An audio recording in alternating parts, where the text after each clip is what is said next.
In the environment we're in today of high interest rates around the world, a lot of people are looking at their home loans and bonds in terms of the payments and the interests that are coming through.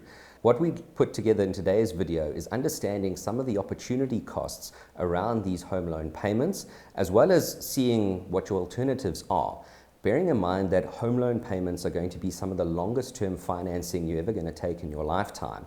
And together with your retirement savings and preparation for being sort of financially independent one day, also being a relatively long-term process, we'd just like to run through an example with Erin today about looking at structuring your home loan, what those options are, with the intention of trying to get you the biggest net asset value at the end of a 30-year period. So if we were to take an example where a client bought a property for 3 million rand, let's say he had a 10% deposit and he has now got a loan of 2.7. He has the option to take a 20-year bond repayment loan or a 30-year bond repayment loan. If he got the 20-year bond repayment loan, his repayments would be around 23,000 rand a month, and on a 30-year bond, it would be around 20,000 rand per month. At the end of his term, he'd be looking at a total bond repayments on 20 years of 5.5 million and on the 30 years of around 7 million.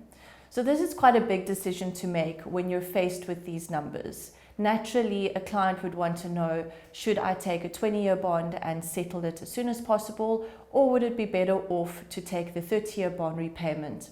In the first example I'd like to go through, it's the option where the client pays the bond first, as quick as possible over 20 years, and then takes the remaining 10 years to contribute towards his retirement. As Gareth mentioned earlier, often clients are faced with juggling paying their debts as well as saving for retirement. So in our first option, the client takes the 20-year bond, they make their repayments over the 20 years into the bond, and at the end of that term, they then reroute those monthly amounts towards an RA. If we had to factor back the tax savings, the monthly contributions into the retirement annuity would be around 29,000 rand per month. And at the end of the 10-year term, they'd have a retirement value of around 5.7 million. If we look at the 30-year bond option, I think it goes without saying his repayment would be slightly less per month because he's paying it over a longer period, which does result in a higher interest payment. However, if we take John, he's a disciplined saver. His intention is to build this net asset value. So he's willing to commit the difference in the repayment on the 20 and 30-year bond options to his retirement annuity. Now, his intention on his cash flow is still to commit that 23,000 equivalent on the 20-year option, but because his bond repayment on the 30-year option is only about 20,000 rand, he's got about a 3,000 rand wiggle room in his budget. Now, like Erin mentioned before, if he does that as a pre-tax deduction and we factor in the tax saving on that contribution, he's actually getting the equivalent of a little bit under 4,500 rand per month into his RA over the full 30-year period that he's paying down the loan. Now, if he gets that same investment return of about 9% per year, he then lands up with a net retirement investment value of about 8.1 million rand at the end of that 30-year term and a paid-off property. So if we had to look at what does the client situation look like after a 30-year time period. So as you can see, we've put a slide together that shows you the client's net balance sheet after the 30 years. If we were to compare his net balance sheet with the 20-year bond, his property would be valued at around 17 million, assuming that it has grown at 6%.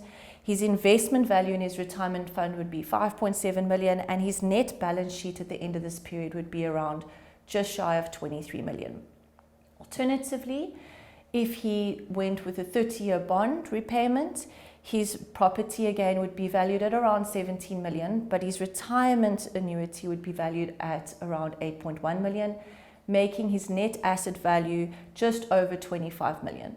So from what we can see is that although you have opted for a 30-year bond where you've paid more in interest payments over the term, your net asset value is higher than if you were to take the 20-year bond.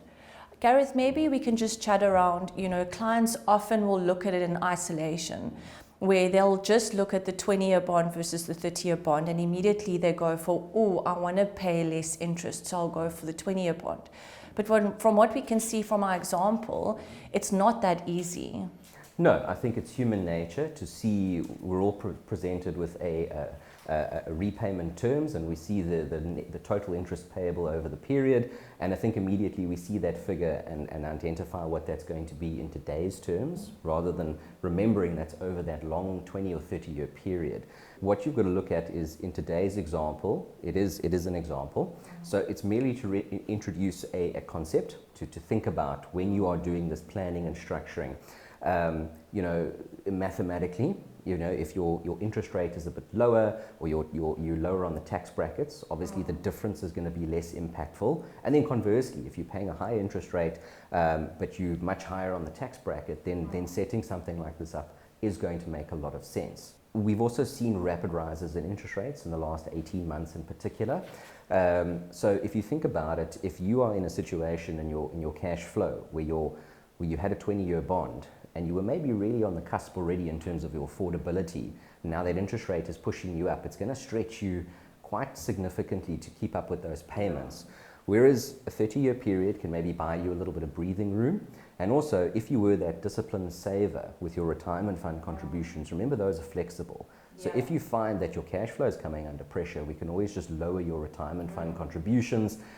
It's not forever, it's just for that period of time, but just to make sure that you can keep both running. So we can see it's not really you know, there's no perfect solution here. You know, we always need to consider the big picture. And there might be times where this approach is very applicable. You can afford it, your situation, your cash flow allows for it. And there might be other times where conditions outside of your control don't allow for it. So again, consult with your planner, work through these things, and make sure when you are putting up some sort of a loan structure as well as your retirement funds to keep that flexibility in mind as well.